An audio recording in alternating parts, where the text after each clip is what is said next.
Hello दोस्तों, तो आप सब लोग कैसे हो। आज मैं आपके लिए लेके आया हूँ महत्वपूर्ण टॉपिक जो कि राजस्थान के हर एग्जाम की दृष्टि से महत्वपूर्ण है। तो आइए शुरू करते हैं। आज हम बात करने वाले हैं माही नदी के बारे में। माही नदी जो कि गुजरात, राजस्थान व मध्य प्रदेश तीनों राज्यों की संयुक्त जल परियोजना है। माही नदी जिसका उद्गम स्थल मध्य प्रदेश के धार जिले के सरदारपुरा के निकट विंध्याचल की पहाड़ियों में स्थित मेहर झील से होता है। माही नदी विंध्याचल की पहाड़ियों से निकलकर आगे बढ़ती हुई राजस्थान के बांसवाड़ा जिले के खादू गांव में प्रवेश करती है और दोस्तों वहां से आगे बढ़ती हुई गल्याकोट के तटीय भागों से वह आगे बढ़ती है। गल्याकोट जहां पर विश्व प्रसिद्ध बोहरा समाज का उर्स का मेला भरता है। माही नदी जो कि डूंगरपुर और बांसवाड़ा की सीमा बनाते हुए आगे चलती है और दोस्तों डूंगरपुर के आसपुर तहसील के पास नवाटापरा गांव पर त्रिवेणी संगम बनाती है। इस त्रिवेणी संगम पर 3 नदियां मिलती है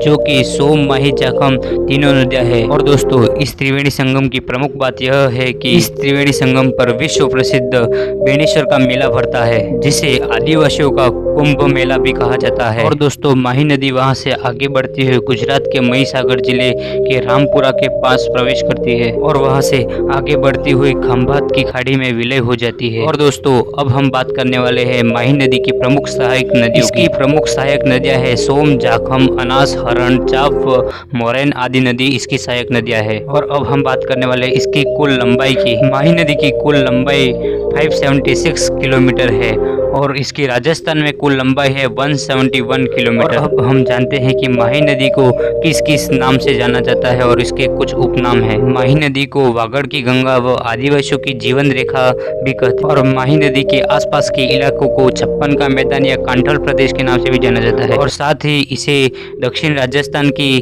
स्वर्ण रेखा भी कहा जाता है। और दोस्तों माही नदी एकमात्र ऐसी नदी है जो कि कर्क रेखा को 2 बार काटती है। और अब हम जानते हैं कि माही नदी पर कुल कितने डैम या बांध बनाए गए। तो दोस्तों माही नदी पर कुल 2 बांध बनाए गए हैं जिसमें पहला है माही बजाज सागर बांध जो कि बांसवाड़ा के बोरखड़ा गांव के पास बना हुआ है। इस बांध की परियोजना इंदिरा गांधी द्वारा सन 1983 में चलाई गई। जिस बांध पर 2 विद्युत इकाइयां हैं जिससे 140 मेगावाट विद्युत का उत्पादन होता है। और दूसरा बांध जो कि गुजरात में स्थित है जिसका नाम कड़ाना बांध है। तो दोस्तों मेरे द्वारा दी गई जानकारी आपको अच्छी लगी होगी तो जल्दी से जाकर वीडियो में कमेंट करें, शेयर करें, लाइक करें और चैनल को सब्सक्राइब करवाएं।